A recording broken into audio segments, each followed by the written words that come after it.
Hello, how's it going?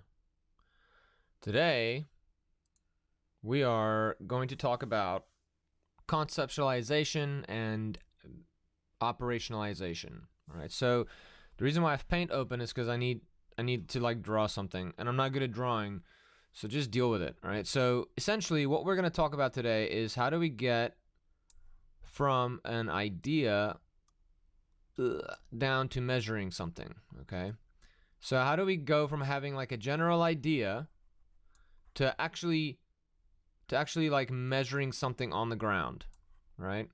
So it looks like an upside down Christmas tree, right? And so we're going to talk about different levels of sort of thinking. Okay, so we're going to talk about conceptualization, we're going to talk about operationalization, and then we're going to talk about measurement. All right, so those are the three sort of layers that gets us from thinking about a topic to actually measuring it on the ground, right? So let's think about it like this. Crime. Let's say you want to study crime. You want to collect data about crime. What is crime? Like, what is crime? Well, it is deviance, right? And then you're like, what the hell is deviance? Okay. Well, deviance is behavior that is not normal. Well, then what the hell is normal, right? So like a lot of these concepts that we encounter in criminal justice or the social sciences are very abstract, right? They're very high level. They're here on their concepts, right? On the conceptual level. They're up here, right? But we need to get those things down here so that we can measure them in a concrete way. This looks like something my daughter has drawn.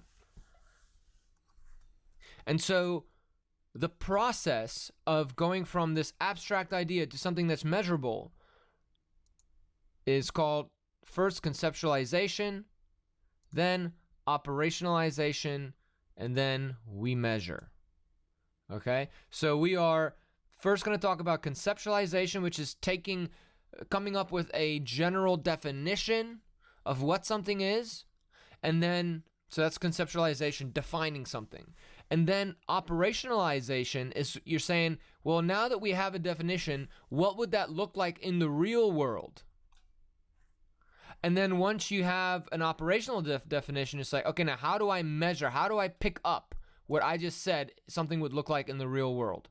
So let's draw our little cones of Dunshire. All right, so this is conceptualization. This is operationalization, and this is measurement, okay? All right, so we'll use blue.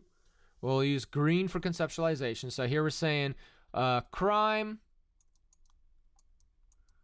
is illegal deviance, okay? Then operationalization, we're saying, okay, well, we're only going to be looking, you know what we're going to do? We're going to say our conceptual definition is going to be serious crime. That's even more abstract. How would you say something is serious crime? Oh, serious crime, right? Serious can be different to any person, right? It's very abstract. So, operationalize, okay, well, how would the state of Indiana say something is serious? Or how would the federal government define a serious crime? Well, it would be felonies. Okay? Committed, and we're going to focus on the state of Indiana. Our operational definition, look, this says serious crime. It's something that's so abstract, but this is something much more concrete. You can think of individual crimes now, right? When you're thinking felonies in Indiana. And so measurement-wise, we are going to then survey people and ask them about their criminal activity. You feel me? You guys see how it works? We're sort of going down, right? We're becoming more and more concrete. Super abstract, super concrete. Super abstract, super concrete. This is the middle zone. For some reason, I kind of want ice cream now. Okay. So I hope that makes some sense to you, let's get the PowerPoint up in this piece. Kia. Hiya. All right, there we go. Boom, boom. So now that you sort of see the general gist of what I was getting at, we can now further kind of take a deeper delve into these three concepts, okay? So we're going to start off with conceptualization, which is a very broad thing. Talk about operationalization and measurement.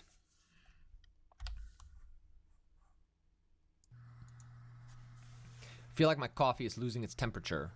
It's super bitter and kind of room temperature. Ew. So yeah, the 4 steps are thinking of a concept, coming up with a definition, operationalizing it, and then measuring it in the real world. So what's the difference between a concept and a conception? So close your eyes. Close your eyes. Sorry, that sounds so creepy. Close your eyes and think about crime. What comes to your head? What comes to your mind? Like, what do you see? What's the picture in your mind that you see when I say crime? Right? When I hear that word crime, the picture in my head is this dude at nighttime. He's wearing all black. He has like the Hamburglar thing over his eyes. He's got a knife. And then there's some old lady. She's wearing pink. She's got like a perm, gray perm. She's walking with a cane.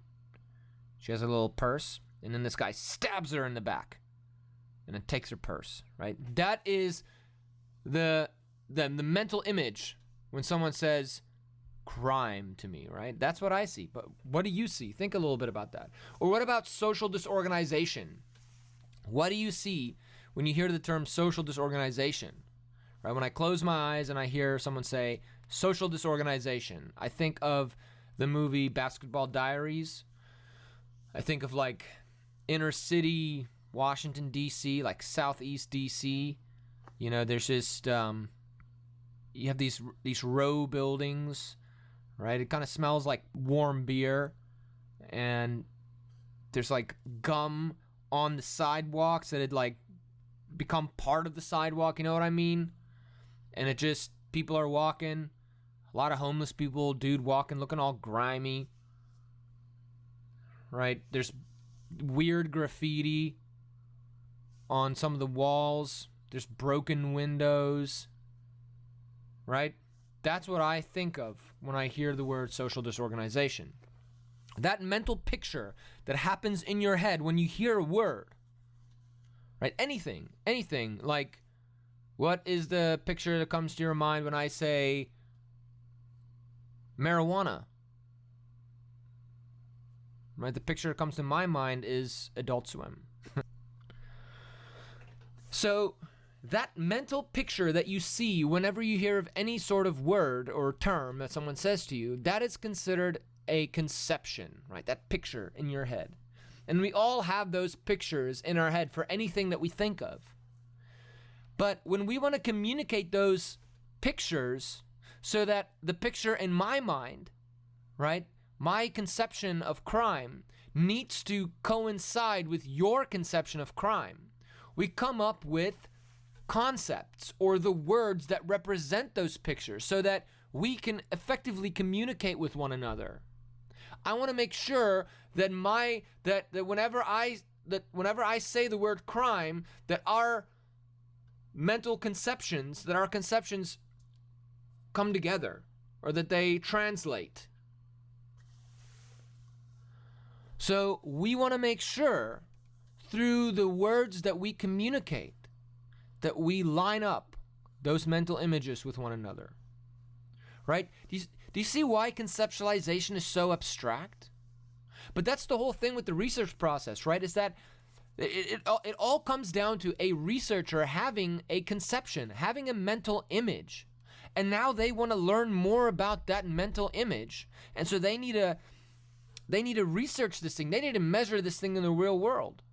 So the process of conceptualization and operationalization helps us take that mental picture and implement it into an actual measurable thing that we then can communicate to other people. Okay, so let's have violent crime.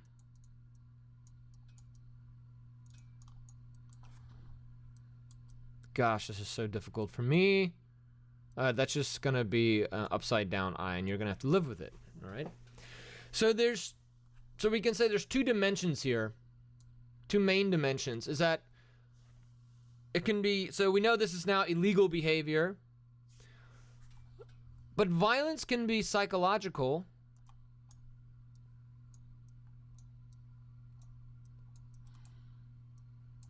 And it can also be physical.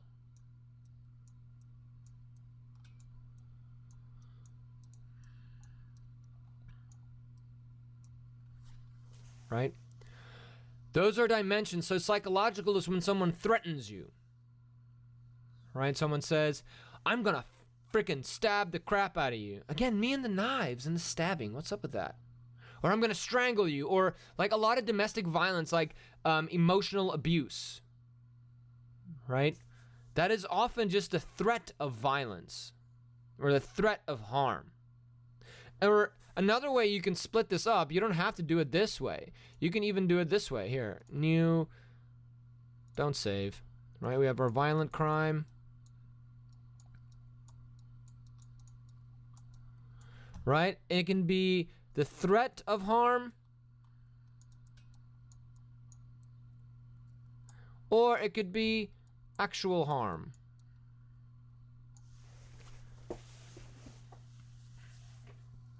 And then you can subdivide these into, I don't know, it could be maybe like physical or property. I don't know.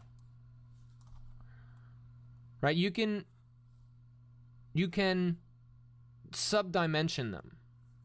I don't know if that's a word, but yeah. But anyways,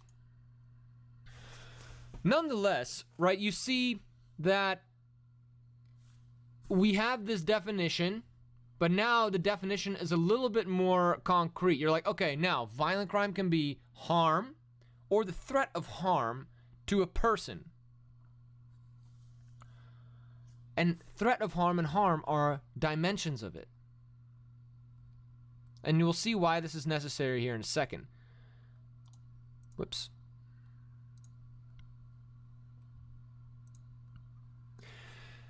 The nice thing is it helps us reduce confusion. It helps us, because if we said violent crime, right, is illegal behavior that is violent. And you're like, what about domestic violence? Think about domestic violence. Okay. Something like slapping your boyfriend. Yeah, okay, that's easy. Okay, that would be included in violent crime. But what about saying to your boyfriend, if you don't do this, I'm gonna frickin' strangle you? Wouldn't that be... You might be like, yeah, some of you might include that, but yeah, it's not really physical though. It just sort of, you just sort of threaten them. Or what about just pure emotional abuse? Would you consider that violent crime? I would. You know, when you say to someone, what a lot of emotionally abusive people do is they'll say stuff like, look what you're doing to me. You've created me. You've caused me to be this monster. I'm gonna freaking kill myself if you don't do this. Right? They say stuff like that. They emotionally abuse you. They wear you down. They break you down. And I would say that's violence. Right? You're harming someone psychologically. You're harming them emotionally. Right? So you can look at that definition that we had of violent crime. So you have the threat of harm, you have the harm, but you can harm someone physically. And you can harm them psychologically.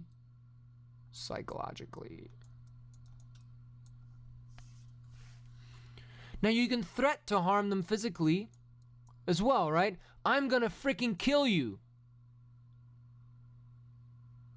Or I'm gonna do this.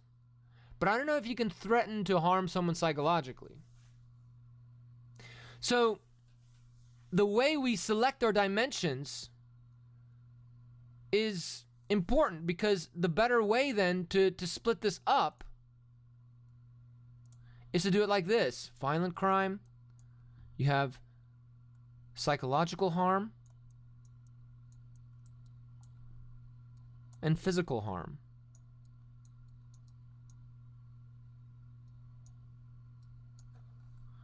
Right? So now when you say,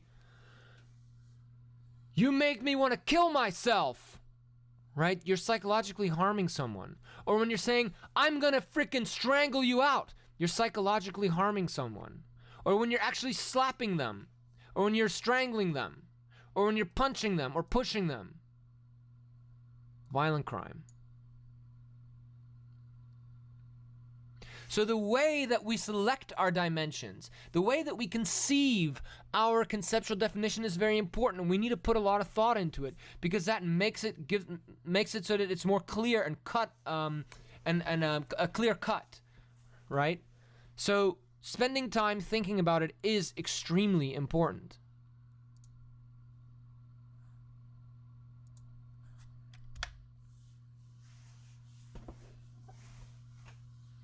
So then our conceptual definition then involves dimensions. So our conceptual definition of a violent crime would be behavior that is illegal, as indicated by the penal code, that involves physical or emotional or physical or psychological harm to another person. So now you can include assault, sexual assault, rape, murder, robbery, domestic violence or intimate partner violence, hate crimes, extortion, any of those things. So by coming up with because if we had just said violent crime is physical harm done to some person, well then robbery won't always work. Certain intimate partner violence won't always work. Some hate crimes won't be included in that.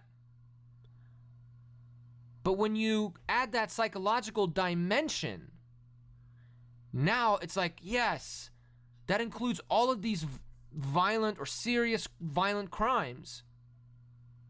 And it makes sense, right? It's all inclusive. So operationalization then is what brings us closer to actual measurement. So the way to think of operationalization is to think of it as how you're going to measure your stuff in the real world. So it takes it from crime as this conceptual definition where we're like, it's behavior that is illegal, as stated by the penal code. An operational definition says this is crimes as indicated by the UCR, or you'll say stuff like felonies and misdemeanors as indicated by Indiana law, right? These are things that are now real world things. It's more concrete that you now can measure. So it tells us, so by this point we'll need to know what our measurement type is going to be. Are we going to use a survey? Are we going to use UCR data?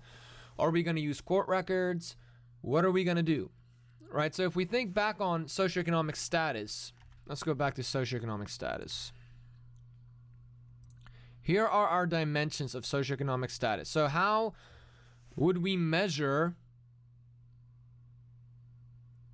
income? Right, we can either on a so actually let's think of it like this. Let's think of all three of these dimensions, right? There's multiple ways we can measure just income, right? We can measure this by a survey. We can measure this by looking at tax records. We can look at this by looking at salary reports. Yeah. Education. We can look up public records, I think. We can ask someone in a survey what their highest level of educational attainment is, right? With social networks, we can do observations maybe. We can ask people in a survey, how many friends do you have? Or how many friends that are that you would say are high socioeconomic status do you have? Or how many popular friends do you have? Or you can survey them. So one thing here that sticks out across all three is survey, right? So if you want to include all three of these dimensions in your operational definition, if you want to measure all three of these things to represent socioeconomic status, we can see here what would be the best form of measurement, and that would be using a self-report survey. So now our operational definition might sound something like, when someone indicates, actually, hold on. Socioeconomic status will be measured. So this is the operational definition now. Socioeconomic status will be measured through a self-report survey regarding people's income, educational attainment, and social networks. Right? It now says to us that we're going to be surveying someone. We're going to be asking people to tell us how much money they make. We're going to be asking people what their highest educational attainment is. And we're going to be asking people how many friends and acquaintances that are in high places do they have. Right? So operational definition is much more concrete than a than a conceptual definition. Our conceptual definition is socioeconomic status involves income, educational attainment, and social networks. Whereas now operational definition is socioeconomic status will be measured through self-report surveys, or socioeconomic status will be based on what people report on the survey is their income level, their highest educational attainment, and their position amongst society, or how many friends they have.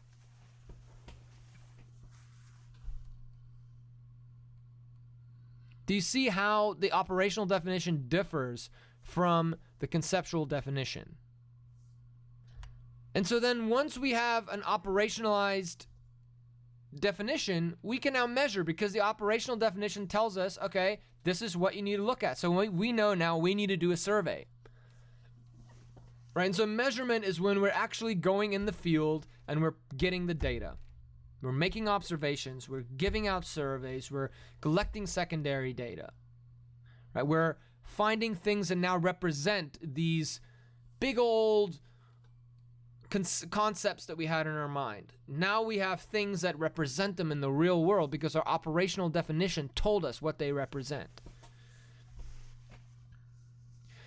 One thing that we have to understand, though, is the different types of measurement, and which is pretty much for the rest of the semester, we're going to be focusing on different ways of measuring things. We're going to learn about survey research, interview data. We're going to learn about experiments. We're going to learn about secondary data, applied research. All these things are different ways of measuring things. And so how we measure something can sometimes impact what we get. And so we have to be careful of that. So when we measure things, we want to make sure that our measurement devices are both exhaustive and mutually exclusive. So exhaustive means, so let's go back to the paint. All right, so when we do a when we create survey items, we have to keep two things in mind, right? Exhaustiveness and mutual exclusivity. Whatever. It has to be exhaustive and mutually exclusive. So mutual exclusivity. I think that's the word. Nonetheless, here I have an example, right? Where I ask someone on a survey, how often in the past year have you used marijuana? Right? So here are your options. 1 to 5, 5 to 10, 10 blah, blah, blah, blah, blah. You can read, right? So let's focus on the first aspect. Is this survey item exhaustive? Is it exhaustive? Let's see here. Let's see if we can write. Is it exhaustive? All right, so let's see. When we want to know whether something is exhaustive, we want to ask ourselves, can anyone answer this question? Like anyone in the whole wide world? Right, so let's say you're one of those people, you've never even smoked weed in your life, right? You were always scared of it. You're like, I don't want it. I don't want anything to do with it. That's bad news bears, and good for you. I don't think a lot of people can say that, but good for you. What would you pick if last year you smoked no weed? What do you pick? 1 to 5? Well, that's not right. You never smoked any pot or did dabs or whatever you kids are doing these days. In my day, actually, let's not talk about my day. Things were different in my day, that's all. We didn't have all this wax and dabs and whatever goop that people are smoking. But seriously, if you never smoked weed, what do you put here? Right? This survey item is not exhaustive. It's not available to anyone. So, on the other hand, let's say you're Snoop Dogg, and we all know that Snoop Dogg, according to his songs, smokes weed every day. Or if you're Willie Nelson, those of you who don't know who Willie Nelson is, he's old, okay? Not quite as old as me, but he's old. No, I'm just kidding. He's older than me. And I'm pretty sure like his body is made of marijuana at this point.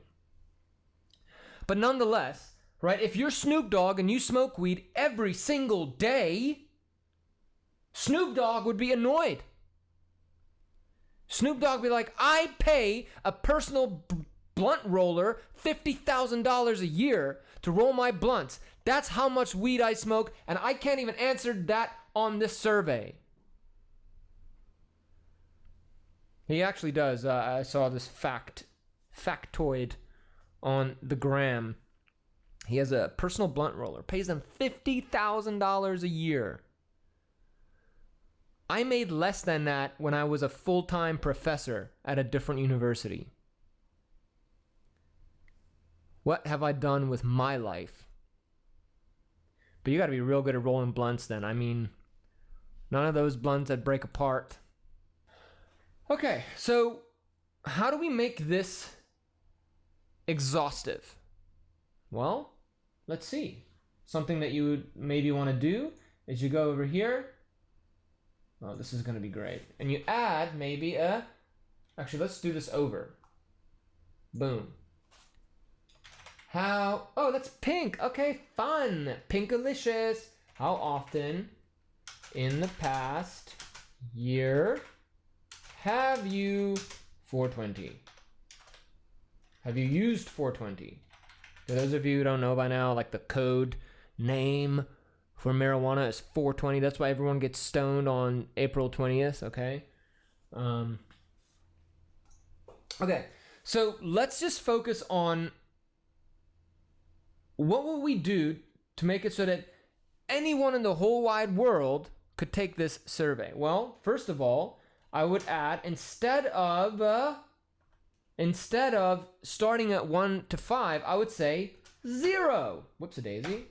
So that the person who never smokes weed or never smoked weed, whatever, who didn't smoke weed last year because they're on a tolerance break, whatever, man. Right? Exhaustive. Right? And at the very, very bottom,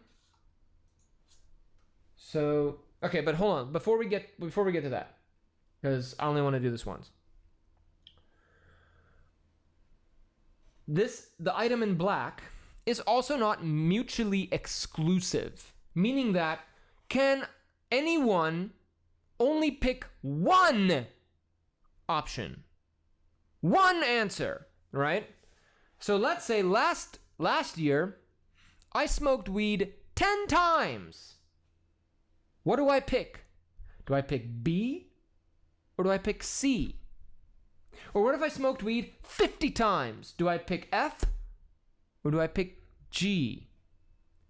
So that item is not exhaustive and it's not mutually exclusive. So let's make an exhaustive and mutually exclusive item. All right, so we start with the A at 0, then we do B dot 1 to 5. C dot, what do we do now? 6 to 10. Yes. And then D, let's ramp it up a bit. 11 to 30. Because I feel like if you smoke weed 10 times, you're gonna be smoking it 30 times. I don't know if that makes any sense. 31 to 50. F. 51 to, let's say, I don't know, let's go to 100. 100. And then for Snoop Doggy Dogg, 101 plus. Yes! Do you see that? That is a great survey item, because now someone who's never smoked weed or is on a tolerance break or just hasn't for some reason smoked weed in the last year, maybe they're dating someone who says no weed. You can take that, right? How many times did you smoke weed last year? 0. Oh, bam! Let's use a pencil.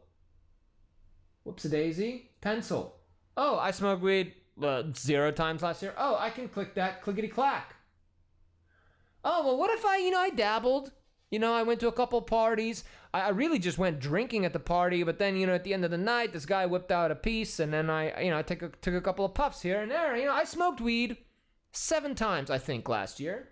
Oh, well, there we are. Clickety clack. Oh, well, I'd say in the last month of last year, I really started smoking weed every day because, it was December, school was out. So I was just, I was just doing dabs. I went to Colorado for a ski trip. Well, I probably smoked weed about 56 times last year. And then there is Snoop Doggy Dogg. Snoop Doggy Dogg with his personal blunt roller who he pays $50,000 a year. I wonder if he gives him benefits. What if he gets retirement benefits? Well, Snoop Doggy Dogg admittedly smokes weed every single day. Hey, hey, hey, hey. Smoke weed every day, right? Chronic 2001, one of the best albums ever. And that is how old I am. Hey, hey, hey, hey. Clickety clack. Snoop Dogg can take our survey. So, mutually exclusive means can I only pick one item, while exhaustive means can I only pick, or can anyone take the survey?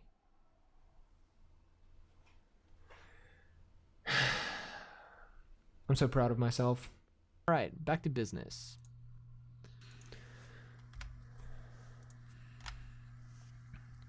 Okay, and so when we measure things, there's different levels of measurement, meaning there are different types of data that we can collect, right? We can get nominal data, which is categorical. So And then we can get ordinal data, which is categorical, but it is ranked in some sort of order. We get interval, which is where when you have a number, so you have a number 3, that number 3 means there's 3 of them. And then ratio is the same thing, where there's the number 3, that number means there's 3 of them, but ratio data, where 0 represents nothing. But with interval data, 0 doesn't represent nothing necessarily. So let's go back to the drawing board and I'll try to explain this to you. Oh wait, can I use... Oh, snap dog. Oh, this is dope. Okay, so nominal data, this is categorical data, like race. Oh my gosh, this makes life so much easier. Race, gender, or sex, right? Right, what's the difference between gender and sex? Gender is software, sex is hardware, right? So gender is what you identify with, sex is what you've got, all right? Ordinal is also categorical, so these two are categorical. I don't know if I spelled categorical right, but I don't care. Categorical, but there's some sort of order to them. So this is like, if you're taking those surveys that are like, I strongly agree, I disagree, or I strongly disagree, right? There's some sort of order between these things. Or when it's like, what is your tax bracket, right? Are you 15K or less? Are you 16K to 20K, right? All the way up to 100K plus, right? Each of these categories means something and there's some sort of order to them. So ordinal, think ordinal order, right? These are categorical. These are numerical.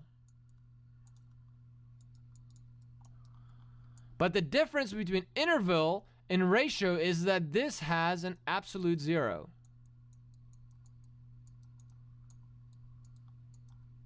Where 0 means nothing, right?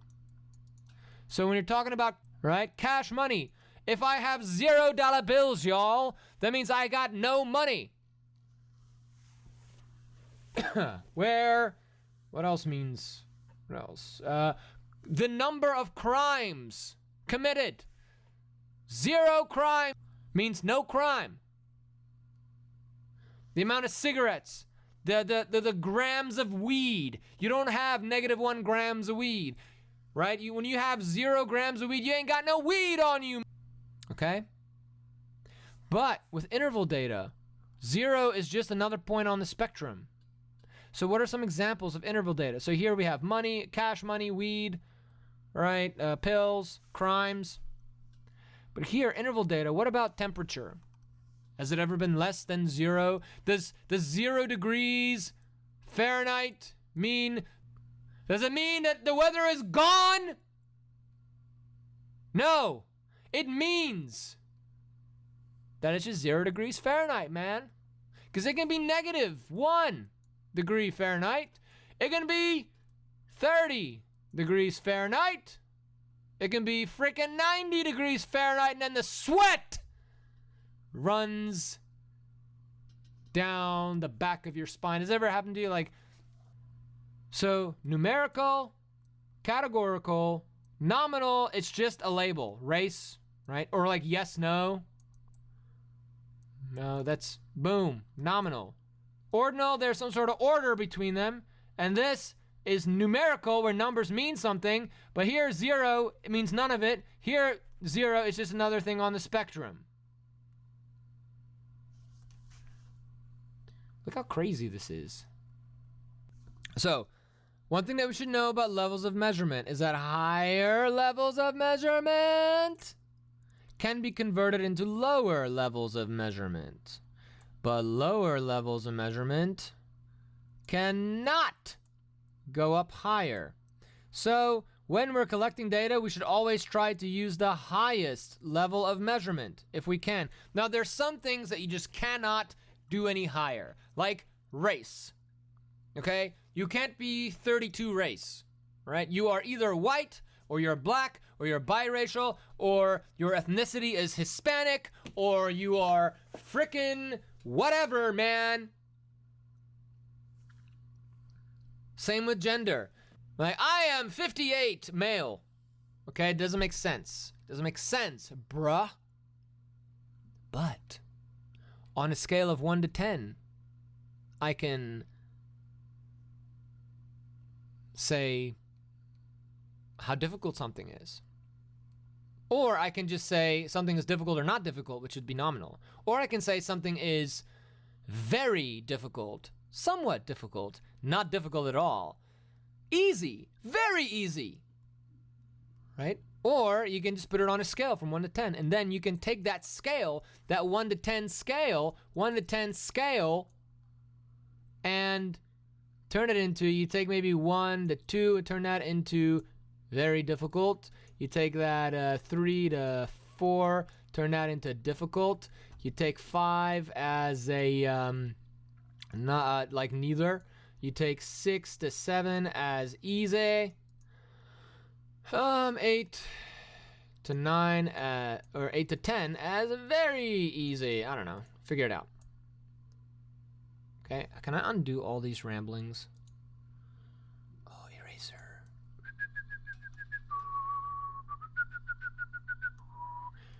All right. Now, fellas, yeah. What's cool? I mean cool. Ice cold. All right. Pen. I want to change the color of the pen this time. I want it to be yellow. Actually, no. I want it to be purple. No, I want it to be yellow. No, I will take this lime green. What about another example? Let's say we do interviews with people. Actually, no. Yeah. No. Yeah. Yes. We do interviews with 100 people. Right? We ask each person, how much money do you make? And then like one person says, oh, I make $52,750 a year. Well, not K, per year. I wish I made $52,750 K. That's like a lot of money a year. Okay? Another person's like, I make $110,000 a year. And another person's like, I make $23,000 a year. Another person's like, I make $250,000 a year. Another person's like, well, I make $75,000 a year. All right, and you're like, great. So now you have 200 of these individual things. You're like, oy vey, that's a lot of things to work with, right? So now you're like, oh, but let's categorize these fools. Let's lower the level of measurement. Okay, erase.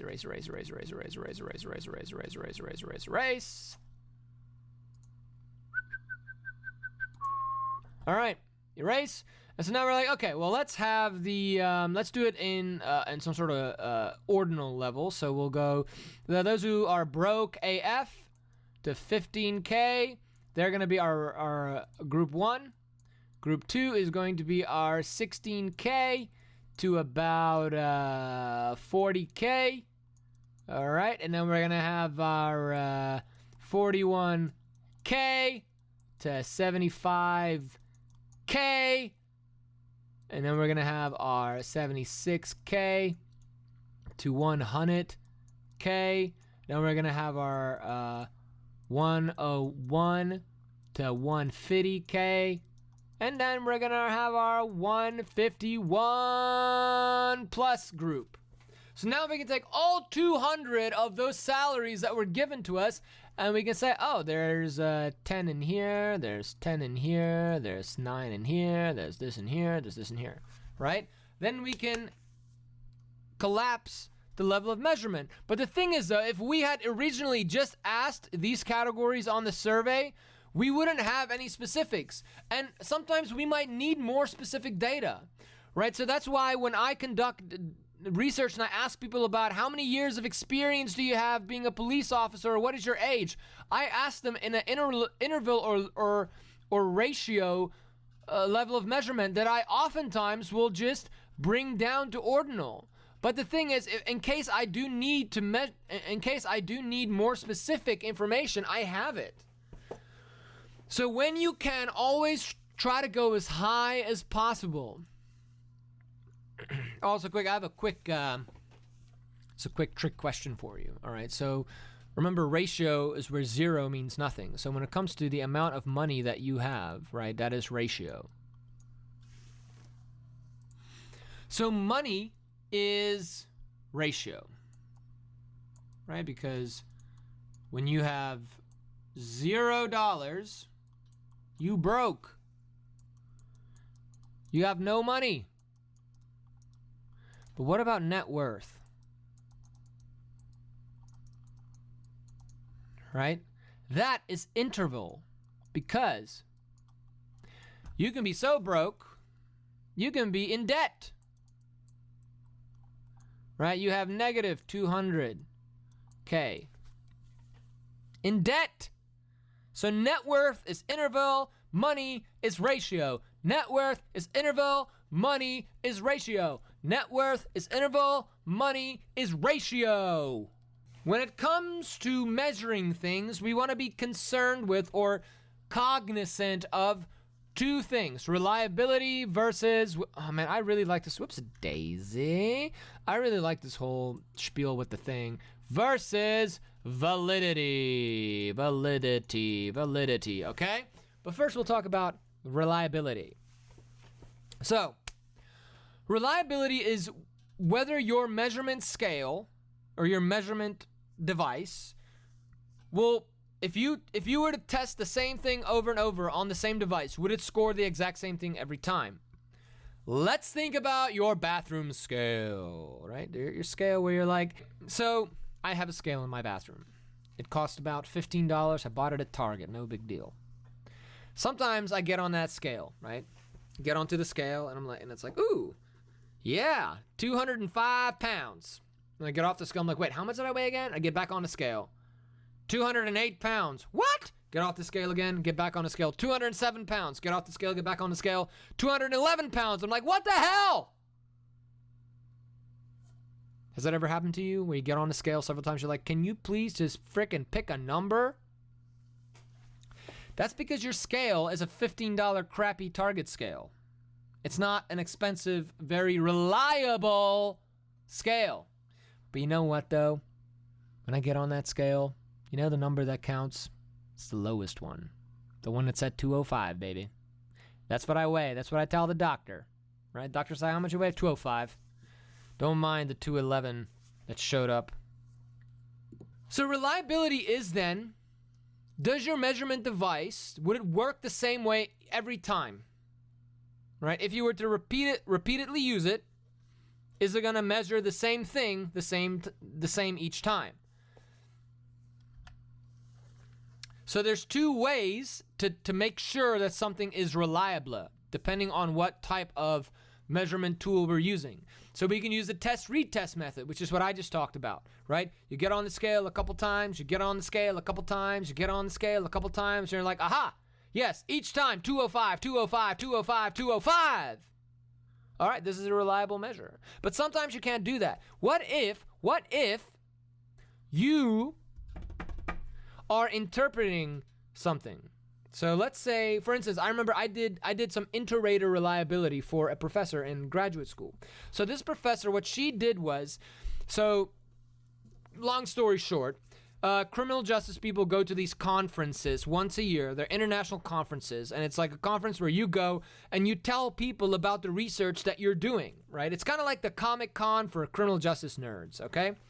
So you go to these conferences, you tell people, I am doing this, I am doing this, I am doing this. But at the beginning of each of these conferences, you get a conference program that has every single presentation listed in it.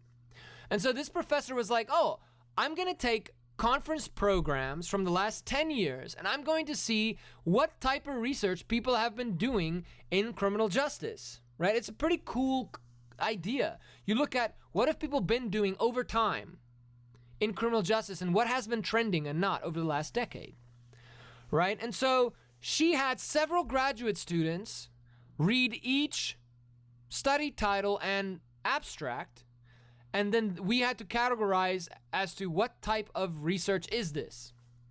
And so what she did was she had several students categorize the same thing. And then she compared, how did two people categorize one thing? Was there a major difference or was there not? That's called inter-rater reliability. If more than one or two people can rate the same thing the same way, then there's good reliability. It means that, yeah, your measurement tool by which you want people to rate things works because multiple people interpret it the same way. But you can't use test-retest on that. Like, I can't interpret something and then try to interpret it again, right? Because I'm going to interpret it the same way because I'm that person. So with certain types of research methods, you have to use inter-rater reliability. While with other types of research methods, you can use test-retest. Okay, here's our dartboard, right? And let's say we want the bullseye, which is right there in the middle, right? Validity is if I, let's get our darts. Let's get our darts out. Validity is if I, bam, bam, bam, hit that dart, hit that frickin' bullseye. Reliability is if I have good grouping. So I can have a measurement device that is very reliable, right? Man, when I measure the same thing each time, it's very close each time, right? Very reliable, but it might not actually be getting at the truth of something. Now I can have a device that's sometimes 100% spot on valid, but other times it's like freaking all over the place, right? So you want, in theory, to have a measurement device that is both reliable and valid, meaning that it gets what it's supposed to get, it measures the truth, and it measures that truth consistently. All right, so validity is, am I getting at what I say I'm getting at? And reliability is, am I measuring the same thing? Like, am I getting the same results when I measure the same thing each time? All right? So yeah, validity is the extent to which an empirical measure adequately reflects the meaning of that concept under consideration, which just means, are you measuring what you say you're measuring?